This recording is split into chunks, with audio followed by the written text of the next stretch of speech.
Welcome to Revenue Rehab, your one-stop destination for collective solutions to the biggest challenges faced by marketing leaders today. Now head on over to the couch, make yourself comfortable, and get ready to change the way you approach revenue. Leading your recovery is modern marketer, author, speaker, and chief operating officer at Tegrita, Brandi Starr.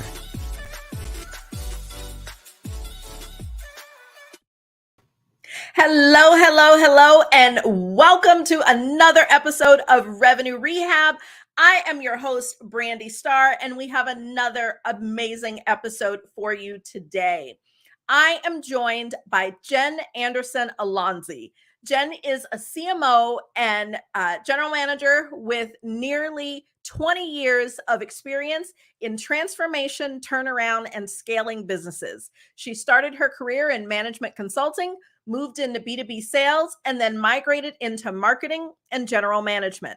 She has built out more than half a dozen revenue organizations, turned around a failing enterprise, launched new products and divisions, and scaled fledgling startups. She's currently an executive with Shift Paradigm, a marketing strategy and technology consulting firm that helps organizations solve the invisible problems that hurt performance, aligning them from top to bottom around growth.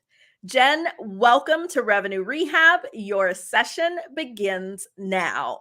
Thank you. Great to be here. Yes, I am so excited to talk to you. Very familiar with Shift Paradigm. I always joke and say we're a little bit of frenemies because we're in the same space, but it is great to be able to talk to others that are like-minded.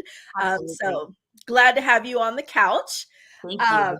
I like to start off all of our sessions with a little woo-saw moment that I call buzzword banishment. So tell me, Jen, what buzzword would you like to banish forever? I would like to banish MQLs forever. There's nothing marketing qualified about those leads, and they need to go away. I am with you. And, based on a lot of the LinkedIn chatter that I see, I think we've got probably a whole fan club that would be all for banishing the MQL. And there seems to be a whole lot of new acronyms now that are popping up that, we've got marketing qualified account, marketing. There's another one that I thought was really creative, and now I'm drawing a blank, but there's so many new acronyms that are popping up. I think we can all collectively retire the MQL. Yes, please. Let's do it. Let's all agree to just get rid of it. Yeah, we have to, get a few old school marketers on board who believe that, marketing's role stops at getting someone with a pulse. But that is different conversation for a different day. So now that we've gotten that off of our chest, tell me what brings you to Revenue Rehab today?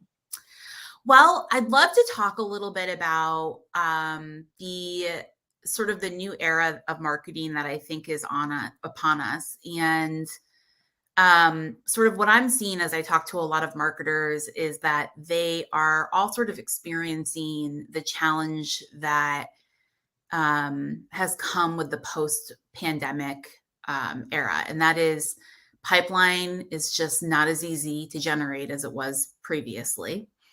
They are all sort of facing the same challenge with demand generation. Pipeline and demand is lower than it has been in the past, particularly in the B2B context. And they're struggling to understand why the tactics that had worked for them previously are no longer working for them today. So I have a theory on why that is the case. And I think it's because we're really entering a new era where the historic playbooks are no longer relevant, and marketers are really going to need to shift and pivot their strategy. I agree completely. But before we dive into the discussion, I believe in setting intentions for everything. It gives us focus, it gives us purpose, and most important, it gives our Revenue Rehab listeners something to look forward to and an understanding of what we're going to talk about today. So, what are your best hopes for our talk today, or what would you like to be different after this session? I would like for marketers listening to this to walk away with a different viewpoint on how to drive success for their businesses, and to understand that they don't have to continue operating in the same ways. They don't have to continue doing the same tactics and pulling the same levers that they've historically pulled in order to see results. That in fact, there are a lot of different opportunities for them to connect with their buyers in ways that they are not even thinking about today. Perfect. So let's jump back to what you were talking about, the historical playbook. Because I do agree completely. If we look at 2019 and before, and the things that worked then, and the things that were tried and true that we Yep. had tested, we had perfected, and we look at what is and isn't working now, there's a lot of head banging on the wall of, we're doing all of the things, but Yep. none of them seem to work. And although I definitely think the pandemic exasperated it, I do think this change was already coming. Yep. And, global pandemic kind of changes the world just a little bit. And so I think that hit the accelerator. And so I want to, hear some of your 2 cents on, what were you seeing in terms of what was changing, even in the time period just before the pandemic, that really makes these historic playbooks really null and void? Yeah. So I think the biggest change is just the location of where people are working. That has had a massive shift in how people are consuming content and how they're interacting with brands and how you reach people. Um, that has changed not only consumer behavior, but also the B2B buying behavior as well. So that's had a real impact, especially in B2B. Um, as a result of that location change for the work from home era, what the additional context there is that I think what that has meant is a shift from digital. So in addition to people shifting where they work and how they consume information, there's also this digital fatigue happening. You're seeing people who they've been so inundated with digital marketing, so inundated with digital communications, that they are now craving real experiences. And to break through the noise of the marketplace, marketers really have to think about, how do I create real experiences for people? Experiences that are going to connect my brand with my consumer in a way that is meaningful and relevant and personal. And that is not going to be through a PPC ad. And that is not going to be through the traditional digital channels that they have leveraged in the past, because consumers have digital fatigue. So in the past, marketers have leveraged webinars, and they've leveraged, especially in B2B, webinars and display ads, and even ABX technology for, targeting buying groups in a different way. But that can no longer be the only way that they're viewing how they can do marketing. Digital can't be the primary. I think digital is going to be moving into a secondary. And that's a really big statement, I think, for a lot of marketers to hear. But I also think it's a really bold way of looking at the new landscape of marketing. I agree. And if I think about where we've come from, if we think about email marketing and digital marketing, one of the key advantages of, webinars, the old, all the things that are in the old playbook, is that there is scale. Mhm. And so no matter, what volume of leads we're trying to drive, what number of people we are trying to touch, like it's very easy to scale that. I can just as easily send out 10,000 emails or 100,000. And as long as my budget will support it, my target audience for my display and PPC, could span the whole world if I wanted it to.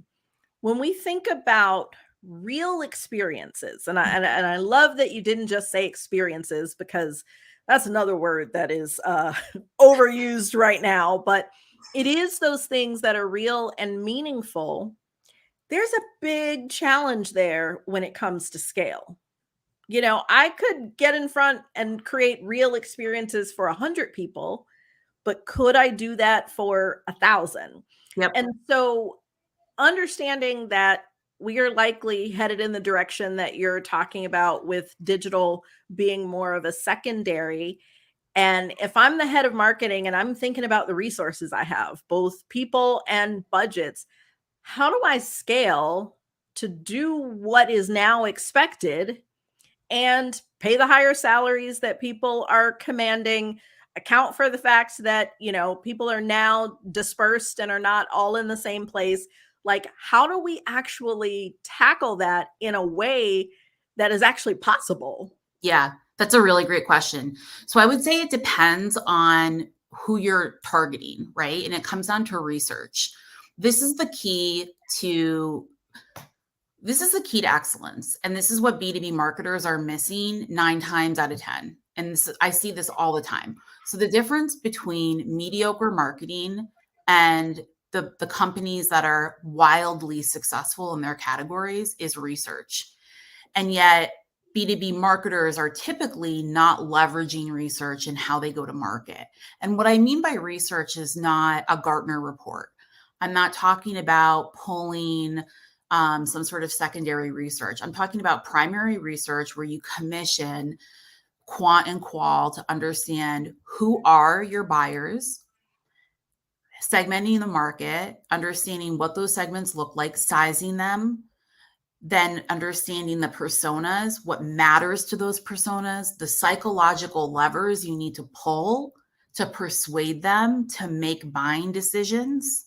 How do you connect your brand with them? Where are they spending time? How do they make decisions? How are they living their lives?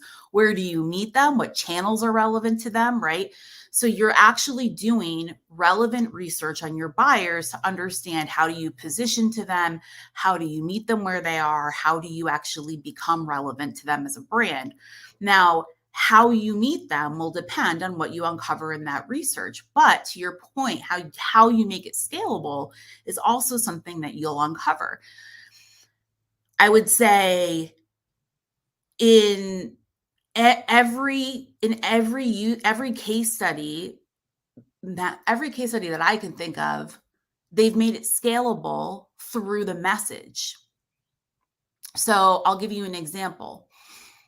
Dos Equis, when they came up with the Most Interesting Man campaign. The Most Interesting Man campaign came out of research where they identified a specific population in the US market that was underserved and didn't have beer loyalty. Dos Equis was a no-name brand that Heineken owned at the time.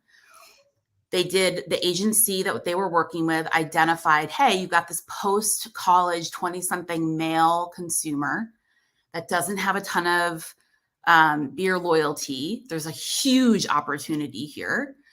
And when we did research, the qualitative research found that their biggest fear is to have a boring life, to be perceived as boring. Yep. So much so that they would tell stories in the first person that weren't theirs to make themselves more interesting. So what did they do? They came up with an advertising campaign that gave them an aspirational character that they could connect with, that was interesting, that was funny, that had outrageous stories, and that it had nothing to do with beer, right? Yeah. It had nothing to do with the product, but it connected emotionally with that audience. And his line was, I don't always drink beer. When I do, I drink Dos Equis. So it wasn't even about the beer, right? It was about the lifestyle. It was about the aspiration. They created this character that the audience could connect with. And they had this character run for almost 20 years. It became the most prolific campaign in history. And they used omni-channel to push this character and to connect with their audience, right? So it's about the message. It's about finding a way to connect emotionally with your audience. And then you figure out, how do I reach that audience through a variety of different channels, whether that's digital, whether that's through advertising, whether that's through live events and experiences. It's probably a combination, but it really does start with that message. And that's what marketers are failing to start with. And something that, so that is one of my favorite campaigns. And, now you think about meme culture, he is, one of the longest running memes, at least based on my standards. And so that is a good win. And I always love looking at B2C when trying to help give B2B marketers a good example. And one thing that it made me think about is, over my career, there's been multiple times I've gone through the persona exercise. And if you think about the typical way in which those personas, the final format, they're always this profile that talks all about, merry marketer who, spends her weekend happy houring with her friends. And, there's all these components. They talk about, where they live and all these things that are about the person in the personas that I really can't ever remember being actually used in the marketing efforts. Like the fact that Mary Marketer likes to happy hour on weekends was never a consideration in, most of the marketing efforts. And what I'm hearing now is it's not even just about building the persona, but in actually using the information that for a long time we've either had or sought after to get. And it's like, what do you do and take that information and actually do something impactful with it? Yes, absolutely. It's getting the emotional insight. The emotional insight is the most important insight. And I'll give you a great B2B example. When I was with a company called Rent, I joined that company when it was in a contraction. And it was about a $240 million business when I started there. And we were competing against a company called CoStar, which owned apartments.com. And while we were sort of rebuilding the core business, we had to launch a B2B products division. It was a dual-sided marketplace, consumer and B2B. We had to launch a B2B products division in order to grow that business to help offset losses on the core business. And so what we did was we did research. We had one shot. We did not have time to screw it up. We had to be right. And so we did research. We did consumer research and we did B2B research because we had to be able to sell that business at the end of our time there. So we had to it was a turnaround and sales situation. We ended up selling that business to Redfin. And so what we did was we did research. We tried to understand our audience. And on the B2B side, what we found was we had created these products, these freemium products, but they only offered marginal value. And so they only offered marginal value to the property teams, not to the decision makers who were heads of marketing and heads of operations. So not only did we find that, but we also found that these heads of marketing, these heads of operations, these are people who in that industry typically were highly motivated by their perception within the business. So they worked very hard. They had worked their entire careers to work from the property level up to their roles. These are people that were sort of homegrown in their fields. They didn't necessarily come up, like these are not people who went to Ivy League schools.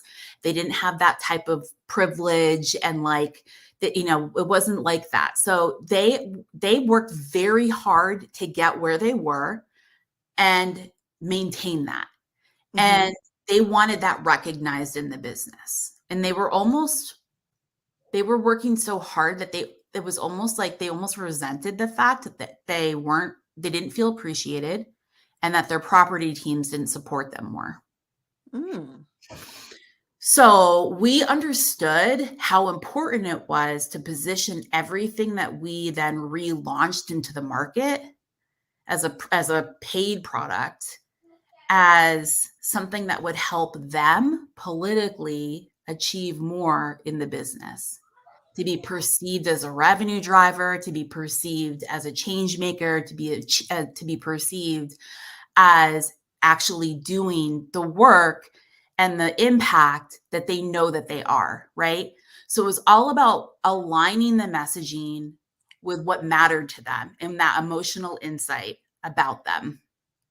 And that's how we scaled that business from 0 to 30 million in less than 2 years.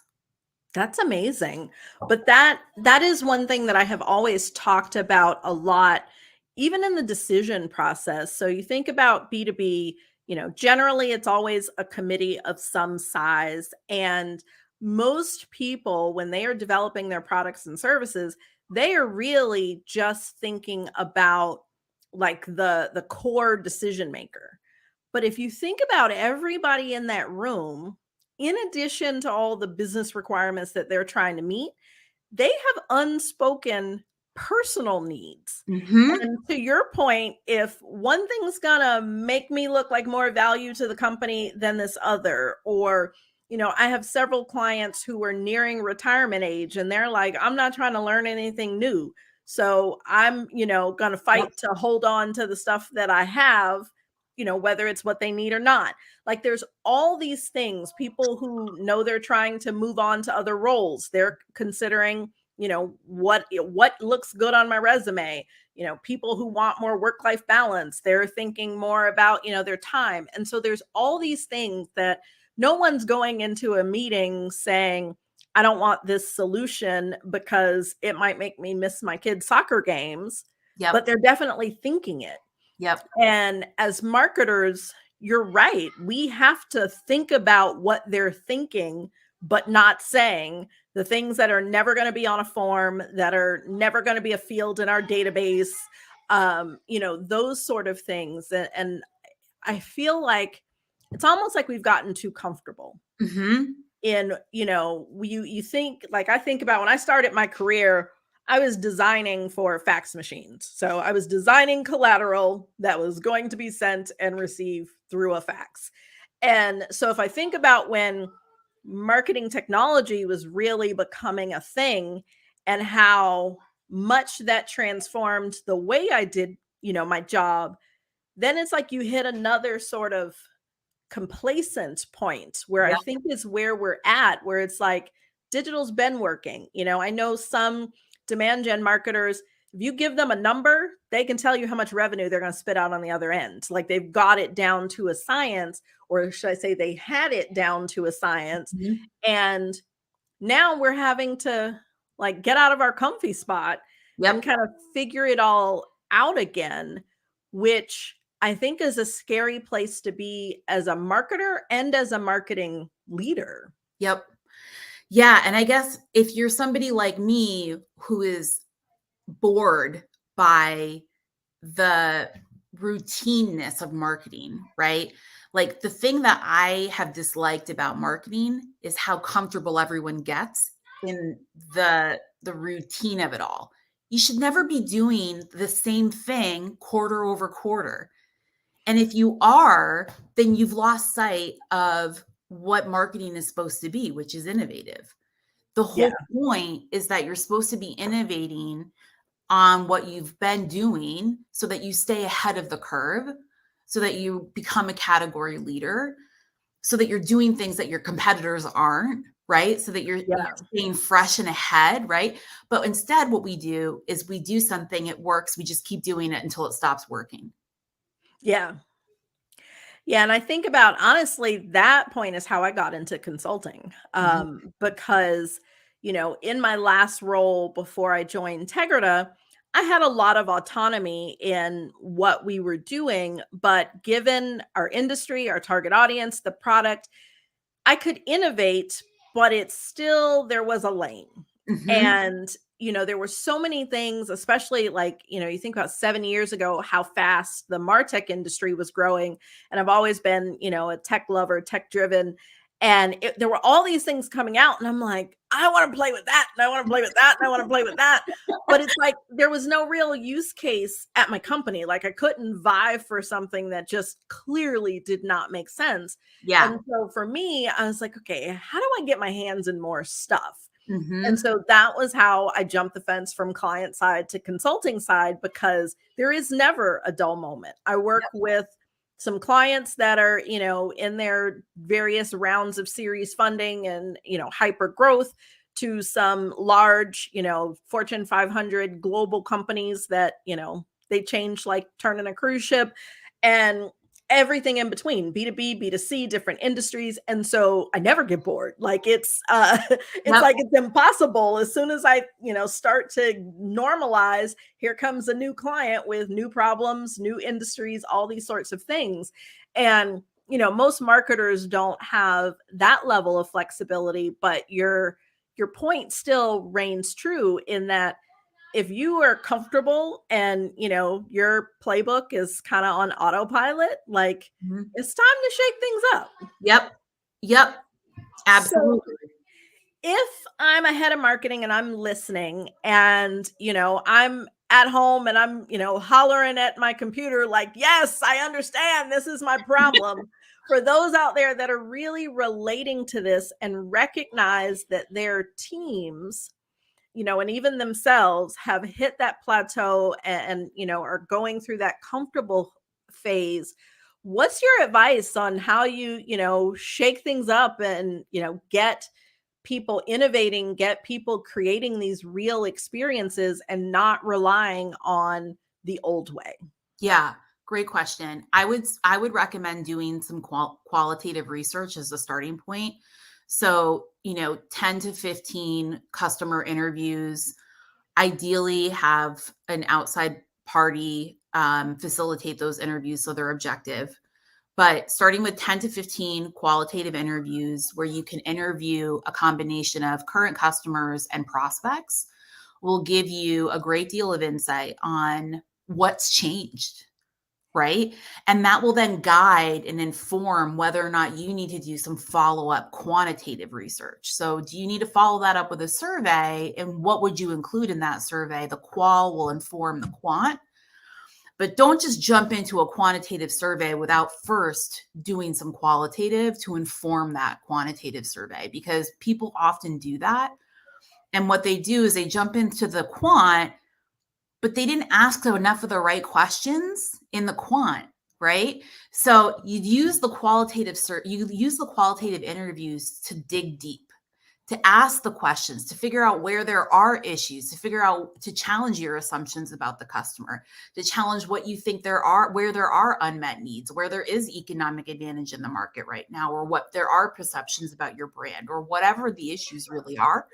Then use the quantitative surveys to follow up and assess it at scale. I like that because you are right. Like most people, again, you think about the scale, it's a whole lot easier to send out a survey to a whole lot of people. So they start there. Yep. But if your quantitative survey is asking all the wrong questions, then you just got data. Yep, exactly. Not the right data. And it's like, data's great, but if you can't actually make decisions and make changes using that data, it's just interesting information. Exactly. So I want to shift gears a little bit, because one of the things that you said at the beginning was that we've got to make this change in order to develop meaningful pipeline. So we've talked about what people need to do, why it's important. Help our listeners to understand what's the outcome. What does meaningful pipeline look like if we get these things right? Yeah, I think it's a focus on actual revenue opportunities, not volume, right? So my role at Shift has changed. I went from running a delivery team for go-to-market consulting. So I was running the go-to-market strategy role, the go-to-market strategy and research team. Now I'm in client advisory. And In client advisory, I'm involved in a lot of sales cycles. And as a result, and I'm not a salesperson, but I'm involved in a lot of sales cycles because I'm a principal. So, which I love, by the way. It's one of my favorite things to do is to work with clients. But as a result of that, I have a lot of insight and visibility into actual real opportunities versus ones that are just going to go nowhere. Right. And I can tell you from firsthand experience, I do not want to receive a bunch of volume that's not going to go anywhere. I don't need to be chasing my tail. And I think that's the thing. Like, there are too many marketers focused on the wrong metrics. They need to be focused on real value creation, not just hitting this arbitrary number to check a box. Yeah. And they don't have the insight because they're not spending enough time sitting across from a customer, having to manage objections and understand what that experience is like. And when you actually put yourself in the field, so like I would encourage every single marketer, if they are not doing this already, go out into the field with your sellers and understand what it's like to sit across from an unhappy customer or a difficult prospect, and do that every single month. Like every single month, be looking for those opportunities to lead those conversations. And you'll get to understand what it looks like to build meaningful pipeline, because you'll know what good looks like after a while. Bless you. Thank you. No, I am in a similar role to you in that, I have my leadership hat that I wear more times than not. But I also have a client facing role, and I am involved in a lot of sales cycles, and I do see the same things. Like usually half-hour call, I can tell like if this is going somewhere now, if it might go somewhere in the future, or if we're just having a nice chat. Yeah. Exactly.